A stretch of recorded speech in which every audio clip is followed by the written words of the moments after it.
Olá pessoal, sejam bem-vindos a mais um vídeo. O meu nome é Maurício Bacara, para quem não me conhece. Eu sou astrólogo, sou numerólogo e hoje vou falar um pouquinho sobre um assunto que, de uma certa forma, está conectado com a astrologia e a numerologia, que são essas duas áreas que eu trabalho, porque já tenho atendido nesses últimos anos alguns papais, algumas mamães, padrinhos, madrinhas, enfim, para falar sobre o mapa astral, mapa numerológico e questões relacionadas à criança, ao bebê, a pessoa que recém-nasceu. Então eu vou usar aqui a minha experiência, claro, de astrólogo, de numerólogo, de pai, de terapeuta, de professor, para falar sobre esse assunto. Algumas dicas que a gente possa dar para aqui para vocês sobre a educação de crianças. E desde inclusive a educação de bebês, porque no fundo, a etapa mais importante da nossa vida, para vários estudiosos, para várias pesquisas, vários estudos, a etapa mais importante são os 12 meses iniciais da nossa vida, que vão influenciar fortemente toda a nossa experiência depois, na fase de adolescente e, claro, na fase adulta. Então, eu também tenho atendido muitos adultos, né, com as suas questões internas, questões inconscientes, pequenos traumas, situações que às vezes a pessoa não entende. E, claro, eu, como astrólogo, numerólogo e terapeuta, já tenho ajudado também muita gente a entender esses processos e buscar transmutar também esses processos. Então, vou passar para vocês hoje aqui essa minha experiência em relação a esse assunto. E, em primeiríssimo lugar, deixar claro, né, que quando nós temos que cuidar de uma criança, nós temos que educar ela. Mas o que é educar uma criança? O que é educar um bebê? Basicamente, a palavra educação vem de edutire, educire, tirar de dentro, trazer à tona uma bagagem que a criança já tem. Então, todo bebê, toda criança já tem uma bagagem, tem potenciais, tem uma essência que precisa vir à tona. Existe um ser ali que precisa aflorar. E para isso a educação, então, no caso, é imprescindível. Então, quando nós falamos de potenciais, se os nossos potenciais, desde a infância até a fase adulta, não vierem à tona, nós não vamos sentir aquela tal de felicidade, porque isso condiz com várias tradições.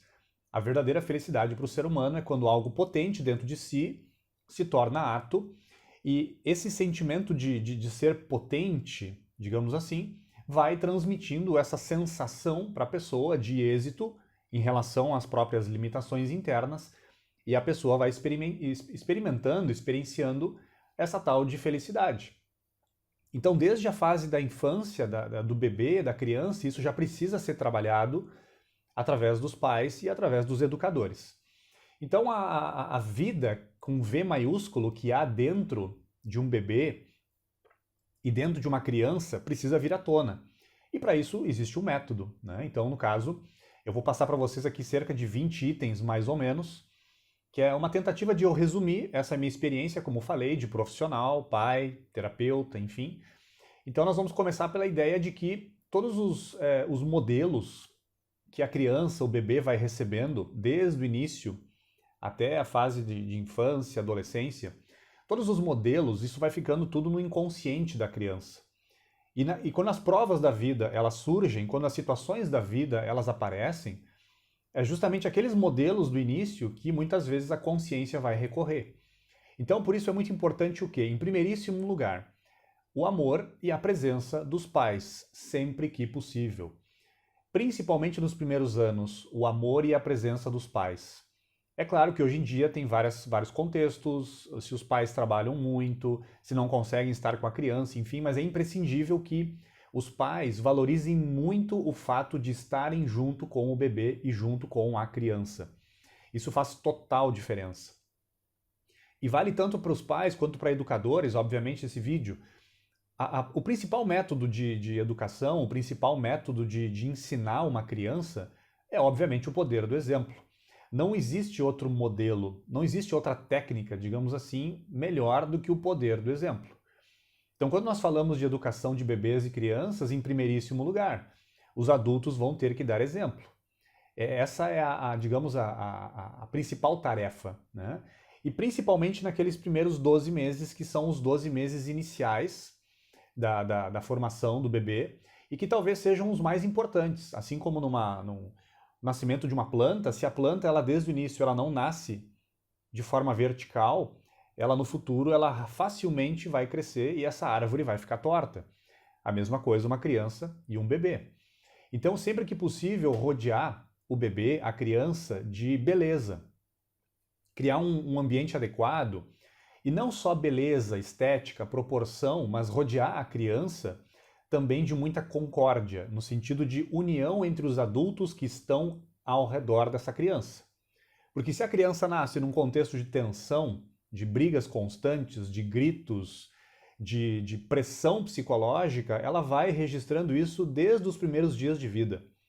No fundo, como eu já atendi muitos clientes, também falo com os clientes e os clientes me relatam experiências, inclusive da gestação. Tem pessoas que lembram da sua gestação, de situações inusitadas da gestação. Isso fica marcado no inconsciente, na psique inconsciente. Então, muito importante rodear a criança, o jovem, né, o bebê, desde o início, de beleza, de concórdia, e entender que a violência muitas vezes não é uma violência física apenas. A violência psicológica também é uma violência. Medo, tensão, ansiedades excessivas, tudo isso a criança vai registrando, porque a criancinha, o bebê, é uma aura ali ao redor daquele corpinho que ainda está em formação e é muito suscetível, muito receptivo ao que está ao redor. Então, muito importante rodear, né, a criança dessas energias, energias mais elevadas, energias mais harmônicas, energias mais equilibradas.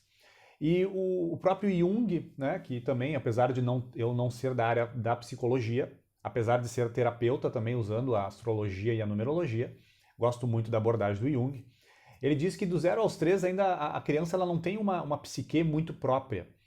Então o processo emocional, sentimental, mental, é muito do que ela vai captando dos adultos. Então isso do 0 aos 3 anos. Então percebam como é importantíssimo, né, essa primeira formação, esse primeiro laço que há entre os adultos e o bebê. E obviamente que a maior força, que eu vou, inclusive no final do vídeo, vou falar um pouquinho mais sobre isso, a melhor força, a melhor técnica, entre aspas, para se educar um bebê e uma criança, é a força do amor, é o laço do amor. Não existe também outra força maior do que essa. Então, se há um laço de amor profundo entre os professores, os educadores, os pais e o bebê e a criança, isso vai gerando muita confiança na criança, vai gerando sensação de segurança. Caso não haja amor ao redor desse bebê e ao redor dessa criança, esse jovem vai crescer com falta de confiança, vai crescer com medo, vai crescer com ansiedades excessivas, que foram de onde? Justamente de uma falta de atenção, uma falta de carinho, uma falta de amor profundo lá nos inícios. É óbvio que ninguém teve pais perfeitos e ninguém terá pais perfeitos. É importante também considerar isso.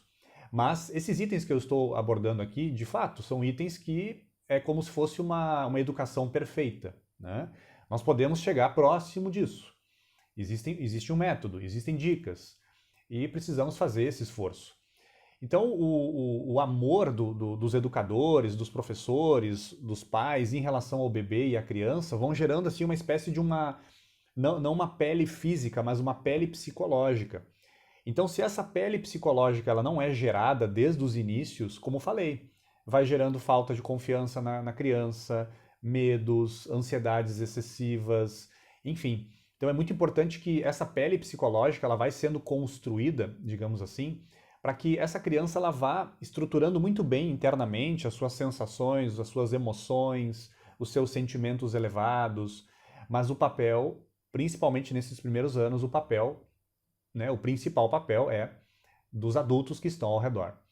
Então esse carinho, esse sentimento profundo, é que vai levando também a criança e o jovem posteriormente a seguir a nossa autoridade. Então, se nós não temos um amor, um respeito, um carinho, um bom sentimento em relação a essa criança, esse bebê, no futuro, naturalmente, o jovem pode, né, se voltar com muita rebeldia. Por quê? Porque não vai seguir a autoridade, porque não sentiu desde os inícios esses sentimentos elevados que são imprescindíveis para a educação e para a formação dessa pele psicológica, dessa psique que a criança vai construindo. Junto a isso, também é muito importante utilizar contos, né, mitologia, e sempre buscando modelos de conduta dentro desses contos, dentro dessa mitologia.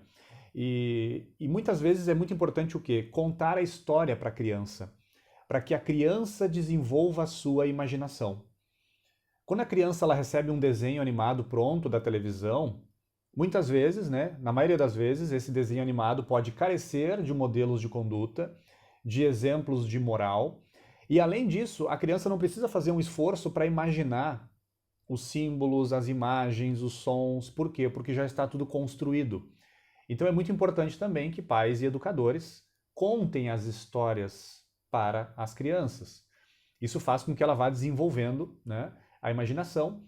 Isso vai tendo forte influência depois quando ela se deparar com certas situações frente à vida e que ela já tem esses modelos registrados dentro de si, modelos de conduta, de coragem, de ética, de honestidade, de bondade, que estavam lá naqueles contos, naqueles mitos e que ela mesma ia imaginando. Então é muito importante isso. Isso dá trabalho, né? Os pais muitas vezes não têm tempo para isso, porque trabalham, porque têm outras tarefas, mas é essencial na formação da criança e do bebê.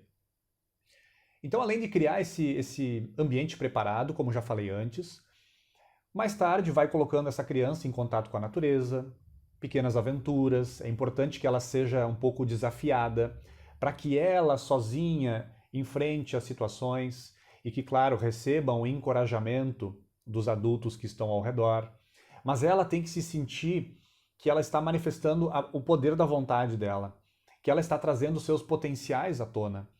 Então, por isso que, claro, a superproteção muitas vezes não deixa a criança manifestar isso. Isso também, de uma certa forma, acaba sendo um pouco maléfico. Então, além desse contato com a natureza, além dessas aventuras, é muito importante também que, desde cedo, isso é uma dica que, claro, a escola dos antigos platônicos falava que era muito importante trabalhar primeiro música e depois a ginástica. Claro que dá para trabalhar as duas ao mesmo tempo, mas é importante que desde o início se trabalhe com música, poesia, canto, dança, literatura, pintura. E depois, posteriormente, vai colocando esse jovem, essa criança, em artes marciais, esportes, mas que sempre seja um conjunto. Mas é imprescindível que esse elemento psicológico, psíquico, emocional, sentimental, imaginativo, esse é o principal. O corpo, claro, vai responder a isso. Mas é óbvio que a criança não pode ficar presa, não pode ficar amarrada, ela tem que se sentir livre, porque o processo de aprendizado, ele não é só com a mão, escrevendo, pintando. O processo de aprendizado com todo o corpo. Então o jovem, a criancinha, o bebê precisa também de uma certa liberdade para poder se desenvolver. E quando pais e educadores forem conversar, falar, cantar para a criança, contar uma história, sempre buscando, obviamente, né, uma forma de canto mais afinada, buscar cantigas antigas, um tom de voz mais adequado, equilibrado, e que vai gerando o que na criança? Que vai gerando harmonia, senso estético, uma sensação de equilíbrio. Por quê? Porque, como falamos já, esse tecido psicológico, essa aura da criança está em formação. E algo muito importante, e que inclusive é algo polêmico, né? A questão do uso de tecnologia, celular, tablet, enfim. Esses dias conversava com uma psicóloga, né, pessoalmente, e ela me contou uma história de que atendeu uma criança recentemente, e a criança teria dito para ela, durante ali o atendimento, que ela queria ser um celular. A criança disse isso para a psicóloga. E aí a psicóloga, já entendendo mais ou menos o que ela ia dizer, né, mas perguntou, mas por quê? Né, por que você queria ser um celular? E a criança responde, olha, eu queria ser um celular porque aí o meu pai e minha mãe dariam mais atenção para mim. O meu pai e minha mãe talvez brincariam mais comigo. Então, claro que isso tocou muito, né, essa profissional. E o que nós vemos aí? Né? Em primeiro lugar, né, aqui uma dica de coração. Né? Nem é um xingamento, mas é uma dica de coração. Se você aí, papai, mamãe, está usando demais o celular junto com a criança, não dá tanta atenção para ela, literalmente, larga essa porcaria. Porque isso faz faz muito mal. Né? Então, isso que eu estou dizendo aqui não é com raiva, eu estou dizendo de coração. Por quê? Porque a criança ela vai sentir falta desse afeto, ela vai sentir falta do olho no olho. Esse olho no olho, ele vai gerando um laço dos pais com a criança, dos educadores com a criança. Então é muito importante que até os 4, 5 anos de idade, isso tem estudos já, inclusive hoje em dia, que falam sobre isso. Até os 4, 5 anos de idade, isso seria assim, ó, importantíssimo evitar ao máximo o uso desses equipamentos para as crianças.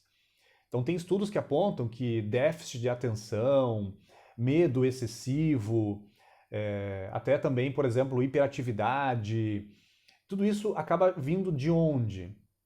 Acaba vindo da falta de afeto na infância.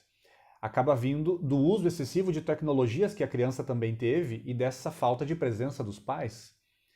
Então tudo isso, né, hiperatividade, medo excessivo, ansiedade excessiva sem explicação, esses déficits de atenção, déficit de aprendizado, tudo isso pode ter sido gerado por algum motivo, de fato. Então é muito importante isso, dos adultos se conscientizarem, né, dessa tecnologia que sim, nos facilita muito a vida, mas nós não podemos ficar dependentes demais disso e não podemos ensinar também as nossas crianças e nossos bebês a ficarem dependentes demais disso. Então essa falta de pele psicológica, como falávamos até aqui, isso vai gerando desamparo na criança, no jovem. Vai gerando assim uma ansiedade, como eu falei, que às vezes a criança não sabe muito bem de onde que vem. Mas vem dessa falta de olho no olho, dessa falta de toque, de carinho, de atenção, de amorosidade. E também, claro, como falamos no início, dessa sensação de que o pai, a mãe, os educadores estão de fato amando a criança. Então isso é realmente muito importante. Além disso, além desse olho no olho, que é muito importante desde os primeiros dias, a partir do nascimento, que os pais e educadores primeiro olhem no olho da criança. Depois que fizeram esse contato olho no olho, é importante já falar, olha, filho, filha, vou fazer tal coisa, vou te pegar no colo, vou trocar sua fralda, vou te dar mamá, enfim. Primeiro, olho no olho. Segundo, fale o que vai ser feito. E terceiro, toque a criança, para trocar fralda, para dar uma mamá, enfim, para pegar no colo. E sempre evitando pegar no colo sem que ela veja, por exemplo, pegar a criança pelo colo, pegar ela no colo pelas costas dela. Evitar isso. Primeiro, olho no olho. Primeiro, esse enlace, né, esse gancho, essa união, para que depois se desenvolva aí, né, a atividade que deve ser feita. Então isso é muito importante. Também o que eu chamo aqui uma espécie de atenção, né? Muitas vezes vai ser necessário repreender essa criança, esse né, bebezinho, por algum motivo, quando for necessário. Mas nunca gritar, nunca emitir raiva, né? Sempre chamar atenção, principalmente quando o que está sendo feito ali vai comprometer a saúde física dela, a segurança dela, ou a segurança até dos que estão ao redor. Mas falar assim com um rosto um pouco mais sério, uma voz um pouco mais firme, mas sem gritos. Porque o grito ele vai assustando a criança. E aí também a criança vai crescendo, e se ela tinha muitos gritos ao redor dos adultos que cuidavam dela, ela vai crescendo com essa sensação de insegurança, de medo, até mesmo às vezes de pânico. Por quê? Porque gritavam com ela. Então o grito ele não resolve nada, ele só assusta e gera ferimentos psicológicos nessa criança. Então é importante, né, que os adultos cuidem com isso, cuidem muito com isso. Então toda vez que for falar com um tom suave, falar sempre que possível baixo, para que isso não gere tensões internas, e essas tensões a criança muitas vezes vai internalizando. E ela vai crescendo e ela não fala, ela não conta, ela nem sabe por que tem essas tensões. E aí, claro, na fase da adolescência e na fase adulta, vem as provas da vida, e aí aquelas tensões estão lá. E aí o adolescente, o adulto não consegue lidar com as situações da forma como deveria, né, ser enfrentado. Também evitar termos depreciativos, ou, por exemplo, gritos que inibam a ação criativa da criança. não toque nisso, não mexa nisso, não faz isso, ou sei lá, literalmente depreciar a criança. Isso não é legal, né? Isso vai gerando também muitas tensões na criança. E também é importante, principalmente para os 3 primeiros anos, né, entender que a criança ela não tem ainda uma grande facilidade de seguir regras. Então os adultos têm que entender isso, que um bebê, uma criança, até os seus 3 anos, não vai conseguir seguir muitas regras. E temos que cuidar também para não, ao invés de educar, para não cair na manipulação. Por exemplo, se você não fizer isso, você vai tomar chinelada. Se você não fizer isso, o bicho-papão vai te pegar. Se você não fizer isso, eu vou ficar triste. Essas chantagens emocionais, essas ameaças, essas manipulações, isso não é educação. Educação, edutire, tirar de dentro os potenciais. E claro, para educar precisa ter muito diálogo. E para ter diálogo, o adulto tem que ter paciência. Para ter paciência, tem que ter amorosidade. Então, no fundo, a responsabilidade ela cai sempre sobre nós. Às vezes nós queremos que um bebê e uma criança saibam já fazer as coisas, sendo que nós mesmos nós já tivemos essas fases e tivemos que aprender muita coisa. Então é muito importante que o adulto desenvolva as suas virtudes. Senão o processo educacional ele vai ficar um pouco complicado, né?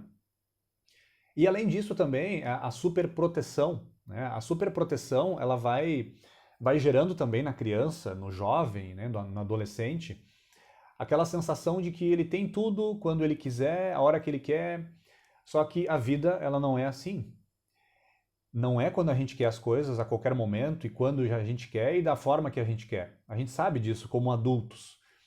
Então, se a superproteção ela acontece, no futuro isso vai gerar muitas frustrações no adolescente e no adulto. Muita tristeza, possíveis depressões. Por quê? Porque, em primeiro lugar, se ela foi muito superprotegida, essa criança e esse adolescente, ela não teve a oportunidade de trazer à tona os seus potenciais. E aí, como já falamos no início, trazer à tona os seus potenciais é a verdadeira felicidade. E aqui, indo já para o final desse vídeo, e agradecendo para quem ficou até esse ponto do vídeo, tem mais ainda, talvez, 3 pontos, e 3 pontos, assim, bem importantes. O primeiro deles eu vou trazer uma frase aqui, que é bem antiga, né, que é de Pitágoras, mais ou menos 2.500 anos atrás. É uma frase até relativamente conhecida, que é eduque as crianças e não será necessário punir os adultos. Então essa é uma frase, né, 2.500 anos, que nós ainda não estamos aplicando em termos de sociedade, vamos dizer assim.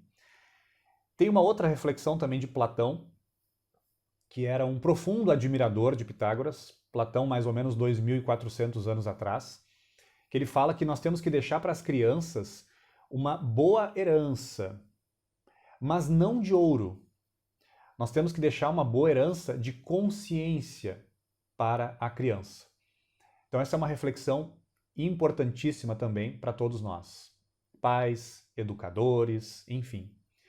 E eu fecho, né, esse vídeo e, como sempre peço nos vídeos, né, se você gostou dele, por gentileza, deixe aí o seu gostei, deixe seu like. Se não é ainda inscrito no canal, né, por gentileza, se inscreva e compartilhe esse vídeo com quem você acha que seria interessante saber dessas informações. Eu fecho esse vídeo, claro, com a principal força, né, com a principal energia que nós podemos usar para educar um bebê e uma criança. Lá no início nós falamos de duas, né, que é o poder do exemplo e o poder do amor. Então, o amor, em primeiríssimo lugar, nós temos que entender que se nós não nos conhecemos, se nós não nos aceitamos, se nós não buscamos nos superar, nos transformar, fica difícil de ter um amor próprio. E se não há amor próprio, eu não vou conseguir amar um bebê, uma criança, um adolescente. Por isso que aqui a gente volta de novo para aquele ponto. Como é que eu posso educar uma criança? Como é que eu posso educar um bebê? Eu tenho que começar de dentro para fora. Então esse movimento de dentro para fora, essa verdadeira educação, que é uma educação de si mesmo, é um encontrar-se consigo mesmo, consigo mesma. Isso é o que vai, de fato, definir a capacidade que nós temos ou não de educar uma criança e um bebê. A capacidade que nós temos ou não de amar um bebê e uma criança. Então a gente tem que, de fato, né, olhar para dentro sempre. A espiritualidade sempre é o caminho, né, para todas as crises que a humanidade já vivenciou e vai vivenciar, crises ambientais, familiares, políticas, financeiras, etc. O verdadeiro caminho é a espiritualidade, é o autoconhecimento, é a autotransformação, é o verdadeiro amor próprio. Mas não um amor próprio no sentido de amar a própria imagem, não é isso. É amar-se profundamente, é se aceitar profundamente, é entender que todos nós passamos por circunstâncias agradáveis e desagradáveis ao longo dessa vida, mas que fazem parte da nossa evolução. A partir disso, nós vamos ter moral, nós vamos ter capacidade de fato, educar as nossas crianças e os nossos bebês. Então agradeço para quem ficou até o final do vídeo, desejo aí uma boa educação, obviamente de si mesmo e também dos bebês e das crianças, e vamos nos falando. Até o próximo vídeo, um fraterno abraço.